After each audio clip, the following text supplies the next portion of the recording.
Perjalanan karir Jadon Sancho telah mengalami berbagai pasang surut, terutama selama waktunya di Manchester United.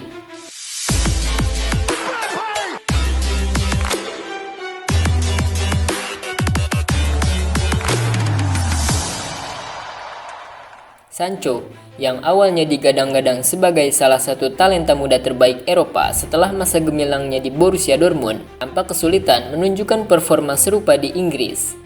Selama 2 musim di Old Trafford, ia hanya mencetak 12 gol dalam 83 pertandingan. Jauh dari ekspektasi publik yang tinggi terhadapnya, masalah di MU tampaknya tidak hanya soal performa di lapangan, tetapi juga hubungan yang tidak harmonis antara Sancho dan manajer Erik ten Hag. Puncaknya adalah ketika Sancho secara terbuka membantah pernyataan ten Hag di media sosial mengenai kurangnya etos kerja dalam latihan, yang kemudian membuatnya dikeluarkan dari skuad utama. Di titik inilah mungkin banyak yang mulai mempertanyakan apakah masalah sebenarnya terletak pada Sancho atau mungkin dia hanya berada di tim yang salah. Jawaban untuk pertanyaan tersebut tampaknya mulai terjawab setelah kepindahannya ke Chelsea pada bursa transfer musim panas 2024 dengan opsi pembelian permanen jika Chelsea finish di 14 besar Liga Inggris.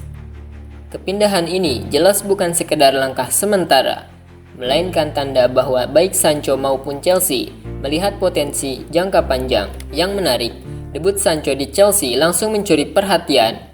Dalam pertandingan pertamanya setelah jeda internasional, ia sukses memberikan assist kepada Christopher Nkunku, menunjukkan bahwa dia masih memiliki kemampuan untuk berkontribusi besar di lapangan. Assist tersebut bukan hanya tentang statistik, tetapi juga sinyal bahwa dia di lingkungan yang lebih mendukung. Sancho dapat kembali ke level yang pernah ia capai di Dortmund. Kepindahan ini memberi indikasi bahwa masalah Sancho selama ini mungkin lebih berkaitan dengan konteks dan dinamika tim daripada kemampuannya sebagai pemain. Di Chelsea, ia mendapatkan kesempatan untuk memulai kembali dengan gaya bermain dan manajemen yang tampaknya lebih sesuai dengan bakatnya. Jika debutnya bisa dijadikan indikator, kita mungkin akan segera melihat transformasi besar dari Sancho, membuktikan bahwa di MU, ia hanya berada di tempat yang tidak tepat untuk bersinar. Menyusul debut impresifnya di Chelsea, Sancho sepertinya mulai menunjukkan sinyal positif bahwa dia bisa kembali ke performa terbaiknya. Assist yang ia berikan kepada Nkunku dalam pertandingan pertamanya setelah jeda internasional adalah langkah awal yang menjanjikan. Ini menunjukkan bahwa Sancho yang dikenal dengan kreativitas dan kemampuannya untuk menciptakan peluang masih memiliki kualitas yang bisa diandalkan. Namun, pertanyaan tetap, apakah kepindahan ini akan menjadi titik balik yang signifikan dalam karir Sancho dengan dukungan dari tim yang lebih sesuai dengan gaya bermainnya dan manajer yang mungkin bisa memanfaatkan potensi penuhnya?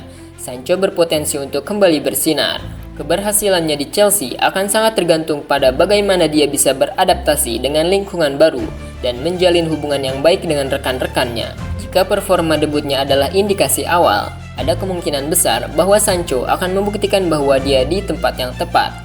Dia bisa kembali ke level permainan yang pernah ia tunjukkan di Dortmund. Maka dari itu, perjalanan Sancho di Chelsea bukan hanya tentang memperbaiki reputasinya, tetapi juga tentang membuktikan bahwa kadang-kadang kesuksesan di dunia sepak bola sangat dipengaruhi oleh kecocokan antara pemain dan tim. Jika dia bisa membangun momentum dan konsistensi di Stamford Bridge, kita mungkin akan melihat Sancho kembali menjadi salah satu talenta muda paling berbakat di Eropa. Perubahan ini bukan hanya tentang mengubah klub, tetapi juga tentang menemukan kembali jati diri dan potensi sejati yang mungkin tersembunyi di tengah kesulitan. Dengan kesempatan baru di Chelsea, Jadon Sancho mungkin akhirnya menemukan tempat yang tepat untuk kembali bersinar.